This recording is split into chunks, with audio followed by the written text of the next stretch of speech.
ওরা সম্পূর্ণ মিথ্যে কথা বলেছে, সম্পূর্ণ মিথ্যে কথা। আমাদের একটা 16 থেকে 17 বছরের ভাইকে কলার ধরে টেনে নিয়ে গিয়ে ওখানে বলছে ক্ষমা চা।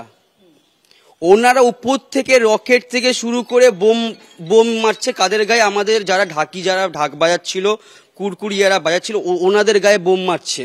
এই নিয়ে হচ্ছে আমরা উল্টে প্রতিবাদ করায় আমাদের বাচ্চাগুলোকে হেনস্থা করেছে। আরো কাকিমারা আমাদের এখানে তো মহিলারা আছে, তারপরে মহিলারা গিয়ে ওদেরকে আটকায়।